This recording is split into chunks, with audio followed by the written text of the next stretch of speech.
YouTube channel make way to science. चलो ये science का चैनल है, पर बच्चों की बहुत डिमांड थी कि इंग्लिश ग्रामर के आईसीएसई के ऊपर हमको वीडियो चाहिए, और आपकी डिमांड के लिए मैंने एक वीडियो लेकर आया हूँ इंग्लिश ग्रामर के लिए। तो आप इस वीडियो को अंत तक देखिएगा प्लीज़, क्योंकि इसमें आपको मैं बता दूंगा कि कौन से क्वेश्चंस की टाइप आपको देखने को मिलेगी। और ये अभी बहुत आसान है ग्रामर का अटैम्प्ट करना, क्योंकि आप सोच रहे हो, कई बच्चों को ये नहीं पता लग रहा कि एमसीक्यू का पैटर्न ऐड हुआ है, पर एमसीक्यू कौन से पार्ट में हमसे पूछे जाएंगे, क्या ऐसे आएगा एमसीक्यू का या क्या क्या आएगा। तो वो चीज़ों को हमने बहुत ध्यान में रखना है, ठीक है। तो बेसिक ये चीज़ें हैं कि हमारा जो क्वेश्चन पेपर होगा बेटा वो 5 क्वेश्चन में डिवाइड होगा। First question, second question, third question और फोर्थ क्वेश्चन। एक सेकंड रहिए बेटा। तो ये हमारे पास जो क्वेश्चंस होंगे बेटा उसको हमने ध्यान में रखना है, ठीक है। Sorry for the disturbance. तो देखो क्वेश्चन 1, क्वेश्चन 2, क्वेश्चन 3, क्वेश्चन 4 और क्वेश्चन 5। तो जो क्वेश्चन 1 होगा बेटा वो तो हमारा होता है कॉम्पोजिशन बेस्ड। वो क्या होता है? Composition based. कॉम्पोजिशन का मतलब क्या है बेटा, जिसको ऐसे राइटिंग भी बोल सकते हो आप लोग। तो जो उसकी ऐसे राइटिंग की टाइपिंग होती है बेटा, जो तो होती है एक स्टोरी राइटिंग, स्टोरी और नैरेटिव। जैसे आपको नैरेटिव करना होता है, नरेट करना होता है स्टोरी को। क्या करना होता है आपको? नरेट। मतलब जैसे कोई भी एक आपको लाइन दे देंगे कि ये एक स्टोरी है, लॉस्ट बॉय, या कुछ भी एक टाइटल दे देंगे, इसकी स्टोरी आप बनाओ, तो आपको खुद स्टोरी उसकी बनानी पड़ेगी। तो आप इसकी प्रैक्टिस कर सकते हो। प्रीवियस ईयर्स क्वेश्चन अगर देखने हैं तो आपको प्रीवाइज क्यूज में आपकी सेंड कर दूंगा इंग्लिश ग्रामर की, तो आप वहां से रीड कर सकते हो। आप लिंक डिस्क्रिप्शन में मैं दे दूंगा आपको, टेलीग्राम चैनल में आप देख सकते हो। तो वहां पे आप कोई भी एक ऐसे टाइप की आप देख लेना कि वो कैसे आंसर किया होगा उन्होंने अच्छे तरीके से। तो बेटा होता क्या है, तो पहले मैं आपको डिस्कस देता हूँ, फिर बताता हूँ कॉम्पोजिशन में ध्यान कैसे रखना होता है। फिर आगे आर्गुमेंटिव। आर्गुमेंटिव क्या होगा कि आपको एक स्टेटमेंट दी होगी। आपको क्या दी होगी? एक स्टेटमेंट। स्टेटमेंट के बाद क्या लिखा होगा? या तो उसके फॉर या और अगेंस्ट। या तो आप उसके हक में बोलिए या उसके अगेंस्ट बोलिए। तो उसके अकॉर्डिंगली आपको ये आंसर करना पड़ता है, ठीक है। तो ये बता, अगर आप ये वाला टाइप का ऐसे चुनते हो तो मैं ये कहूंगा कि आपके पास बहुत सॉलिड पॉइंट होने चाहिए, चाहे फॉर के लिए हो चाहे अगेंस्ट के लिए। पॉइंट आपके लिए बहुत सॉलिड होने चाहिए, क्योंकि अगर आपको एक ऐसे बनाना है 300 to 350 वर्ड्स, तो आपकी लिमिट ये ना हो कि छोटी रह जाए।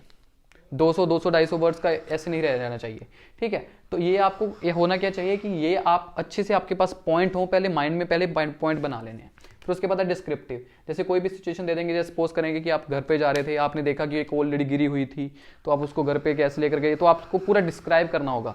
तो किस किस तरीके से आप डिस्क्राइब कर सकते हो, आपकी स्टोरी प्लॉटिंग देखी जाएगी, प्लस आप कौन सी अच्छी ग्रामर यूज करते हो। लास्ट अगर पिक्चर कॉम्पोजिशन, एक पिक्चर दी होगी, उसको आपने देख के डिस्क्राइब करना है। तो 5 क्वेश्चन आते हैं, वैसे 5 में से चॉइस होती है, पर क्वेश्चन की ऐसे टाइपिंग इन चारों में से रहती है।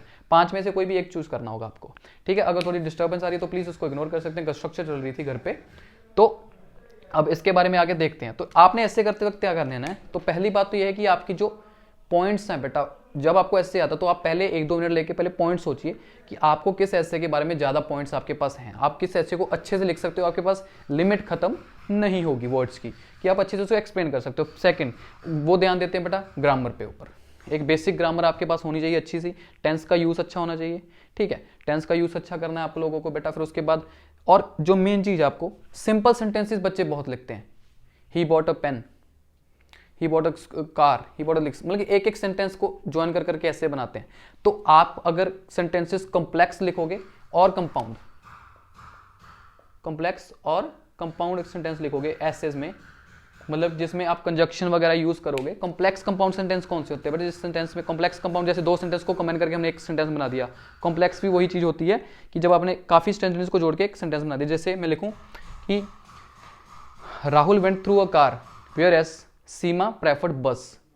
तो मतलब कि राहुल कार से गया, वेयर एस सीमा प्रेफर्ड बस। अगर मैं इसको लिखूं Rahul travel through a car, full stop, Seema travel through a बस, तो मैंने 2 सेंटेंस बना दिया सिंपल, पर मैंने वेयर एस यूज करके उसको एक सेंटेंस में फॉर्म कर दिया। ये आपके मार्क्स इंक्रीज करता है इंग्लिश में, ठीक है। तो ये मैंने बता दिया ऐसे में। तो एक ग्रामर अच्छी होनी चाहिए, और वर्ड लिमिट ये भी नहीं कि 500-600 पे पहुंच जाओ, 300 to 400 रिगार्डेड है बेटा। मतलब 300 to 400 लिखोगे अच्छा तो आपको नंबर मिल जाएंगे। सेकंड आ जाती है बेटा लेटर राइटिंग। लेटर राइटिंग में क्या है बेटा, पहली बात तो हमारे पास एक इनफॉर्मल आएगी और एक फॉर्मल आएगी, दोनों में से एक करनी है। तो बेसिकली इसमें क्या होता है कि आपको सबसे पहले कुछ वर्ड्स, इसका तरीका करने का बहुत अच्छा क्या है कि पहली बात तो इसके फॉर्मेट्स करने हैं हमको अच्छे से। फॉर्मेट इसका देख लीजिए, नेट से मिल जाएगा आपको अच्छे से। आप इसका फॉर्मेट देख सकते हैं कि लेटर राइटिंग का फॉर्मेट क्या होता है। और जो फॉर्मेट को जब आपने कर लिया कि इनफॉर्मल का लग गया, फॉर्मल का लग गया, दूसरी बात उसके बाद देख लेना कि कई बच्चों को स्टार्टिंग नहीं करनी आती लेटर की। तो स्टार्टिंग के काफी हमारे पास कमांड होते हैं अच्छे, वो आपको नेट से अच्छे से मिल जाएंगे, तो आप वहां से देख सकते हैं और प्रैक्टिस कर सकते हैं, ठीक है। नहीं तो आपको मैं लिंक दूंगा PYQs का, प्रीवियस क्वेश्चन पेपर्स का, तो आप वहां से देख सकते हैं कि कैसे लेटर को आंसर किया जा रहा है। तो 1-2 सैंपल आप पढ़ लोगे, आपको पढ़ने से ही अंदाजा हो जाएगा कि कैसे क्वेश्चन को हम कैसे आंसर करते हैं। फिर उसके बाद आ जाती है हमारे पास बेटा नोटिस राइटिंग और ईमेल राइटिंग। तो क्या करते हैं कि बच्चे क्या करते हैं कि सारा कुछ सही कर देते हैं पर बॉक्स में बंद नहीं करते हैं। आप सोचो अगर आपने किसी को नोटिस भेजा या ईमेल भेजी तो उसको बॉक्स में बंद करना पड़ता है बेटा, तो बॉक्स का बड़ा ध्यान रखना। प्लस इसमें क्या होता है बेटा कि चीज़ों को अच्छे अच्छे से करना पड़ता है, जो चीज़ें मेंशन करने वाली हैं। सपोज कर लो किसी का नोटिस है तो डेट मेंशन होगी, जरूरी हो गया, किसने डाला है, हेडिंग्स, सबटाइटल्स, तो बहुत चीज़ों का ध्यान रखना है। तो इसके भी मेन चीज़ है जो लेटर राइटिंग और इसमें फॉर्मेट का बहुत ध्यान रखना बेटा। आप नेट से पहले फॉर्मेट देखिए, फिर एक दो आप देख लीजिए, सैंपल पढ़िए, सैंपल नेट से मिल जाएंगे, नहीं तो PYQs में लिंक डाल रहा हूँ वहीं से मिल जाएंगे, और उसके बाद आप खुद एक दो लिखने की कोशिश कीजिए, आपका ये अच्छे से हो जाएगा। तो देखिए 20 मार्क्स का ये होगा बेटा, 10 मार्क्स का ये होगा, 10 मार्क्स का ये होगा, दोनों मिलाकर 30 मार्क्स तो यहीं पे बन गए। उसके बाद आता है कॉम्प्रिहेंशन 20 मार्क्स का। अभी क्या होगा कॉम्प्रिहेंशन में, क्या आएंगे, वर्ड मीनिंग्स आएंगे बेटा, क्या आएंगे, वर्ड मीनिंग्स। तो अभी वर्ड मीनिंग्स ये यहाँ पे चॉइस के टाइप का आ सकते हैं बेटा, यहाँ पे मल्टीपल चॉइस MCQs वो है, ऐसे ऐड करेंगे बेटा। MCQs यहाँ पे आपको ऐड होते हुए देखेंगे। अब बहुत इंटरेस्टिंग है, 15 MCQs आने, बहुत इंटरेस्टिंगली वो 15 MCQs आपके पेपर में ऐड करते हुए दिखेंगे। मैं बता दूंगा कहाँ से आएंगे। अब 3 MCQs वर्ड मीनिंग होगा, तो वर्ड मीनिंग को जब जज करना बेटा, तो जो वर्ड दिया है तो प्लीज आप क्या करोगे, उस लाइन को जहाँ पे वर्ड दिया उसको आराम से 2 to 3 टाइम्स रीड करना बेटा, तो उसकी पहले सेंस निकालने की कोशिश करना, रेदर देन कि उस वर्ड को प्रेडिक्ट करने के पहले आप सेंस देखना कि वो लाइन को किस सेंस में किया गया है, कहा गया है। तो उस सेंस से ही आप थोड़ा बहुत जो ऑप्शन दी होंगी उसमें से इंटरप्रेट कर लोगे। अभी इजी इसलिए हो जाएगा क्योंकि ऑप्शन दे दी गई है आपको, ऑप्शन से आपको टिक करना है कि इसका आंसर ये हो सकता है, ये हो सकता है, ठीक है। तो ये आसान हो जाएगा। फिर आएंगे हमारे पास बेटा 5 शॉर्ट क्वेश्चन होंगे, 9 मार्क्स के होंगे टोटल, जिसमें से 4 होंगे 2 मार्क्स के और 1 होगा 1 मार्क का। बच्चे यहाँ पे गलती जो करते हैं, मेन चीज, कभी भी पैसेज को कॉपी करके नहीं लिखना बेटा। जो पैसेज में आपको समझ में आ रहा है उसको अपनी समझ के अकॉर्डिंग इंग्लिश में आपने कन्वर्ट करके लिखना है। हाँ, मेन वर्ड आप पैसेज से उठा सकते हो, अगर उसको अच्छे से रिप्लेस भी कर सकते हो, जिसकी इंग्लिश काफ़ी अच्छी तो रिप्लेस भी कर देना, नहीं तो वो वर्ड उठा लेना, पर आप अपनी लैंग्वेज में लिखोगे तो आपको मार्क्स मोर मिलेंगे।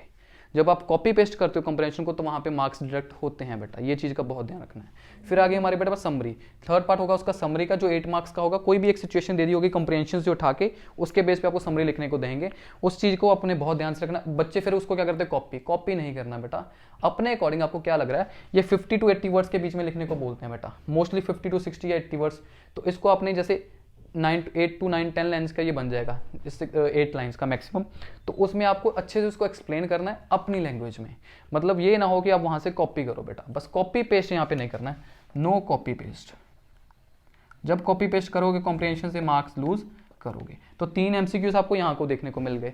फिर उसके बाद क्या आएगा, क्वेश्चन 5। अगर बात करें क्वेश्चन 5 की, तो क्वेश्चन 5 में क्या होगा, एक पैसेज टाइप लिया होगा जिसमें 4 ब्लैंक्स होंगी बेटा, जो किसके बेस्ड पे होगी, correct form of verb plus tens. आपको वर्ब की करेक्ट फॉर्म चूज करनी है, उसके साथ उसके टेंस का भी ध्यान रखना है। तो आप कौन सी टेंस में किया, पास्ट है, सिंपल, प्रेजेंट है, कुछ भी है, तो वो टेंस का ध्यान देते हुए उसके अकॉर्डिंगली हमने वर्ब ढूंढना है। तो आप इसके लिए टेंस का बेसिक कर लीजिए, और उसके साथ कौन सी वर्ब की फॉर्म यूज होती है आपको वो ध्यान से रखनी है। फिर उसके बाद क्या आएगा, फिलिंग द ब्लैंक्स। क्या आ जाएगा, filling the blanks. Filling the blanks क्या होगा बेटा, उसमें प्रेपोजिशन होगी बेसिकली, ज्यादातर क्या आती है, प्रेपोजिशन। प्रेपोजिशन आपको 4 मार्क्स की आएगी, पर क्वेश्चन 8 होंगे। हर एक क्वेश्चन हाफ मार्क कैरी करेगा बेटा। कितना मार्क का हैवी करेगा, हाफ मार्क। तो हाफ मार्क का क्वेश्चन होगा, 8 क्वेश्चन होंगे और इजी होंगे। अगर आप प्रैक्टिस कर लोगे, PYQs प्रैक्टिस कर लो, आपको सेंस आ जाएगी क्वेश्चन कैसे आते हैं। PYQs are best for everything, ठीक है। उसके बाद join sentence without using and, but और सो। अब आपको बताता हूँ, यहाँ पे चीज है मेन, ये भी आपको बेटा MCQs टाइप में देखने को मिलेगी। ये 4 क्वेश्चन होंगे, चारों के चारों आपको किस तरीके से देखने को मिलेंगे, MCQs। उन्होंने साथ में ऑप्शन दे रखी होंगी कि आप इसको कैसे कैसे कर सकते हो, आपको सिर्फ जज करना है, ये आपके लिए काम आसान कर दिया। तो एंड, बट और सो के अलावा कौन से जैसे नो सूनर, कुछ बहुत कंजक्शंस आते हैं हमारे पास, कंजक्शंस बोलो या लिंकर्स बोलो, उसके बेस के ऊपर क्वेश्चन है। कंजक्शन जो दो सेंटेंस को कंबाइन करते हैं। तो यहाँ पे कंपाउंड सेंटेंस बनाने की बात होगी या कम्प्लेक्स, ठीक है, कंपाउंड सेंटेंस बनाने की बात यहाँ पे होगी। उसके बाद आ जाता है डूअर्स डायरेक्टर, लास्ट पार्ट होगा। ये क्वेश्चन 5 के सारे पार्ट है, ये 8 मार्क्स का होगा, ये भी MCQs है बेटा आपके लिए। तो आप काउंट कर सकते हैं 8 MCQs plus 4 MCQs 12 plus 3 total 15 marks के MCQs आपके पास हो गए। तो ऐसे इन्होंने 15 मार्क्स के MCQs डिस्ट्रीब्यूट किए। अब जो 8 मार्क्स के क्वेश्चन है ये भी चॉइस के साथ होंगे। इसमें क्वेश्चन कौन से होंगे, जैसे एक तो बिगिन विद, कि इस सेंटेंस को इससे बिगिन करो। पर यहाँ में जो क्या होगा कि इन दोनों सेंटेंस में इसमें आपने मतलब नहीं चेंज करना है।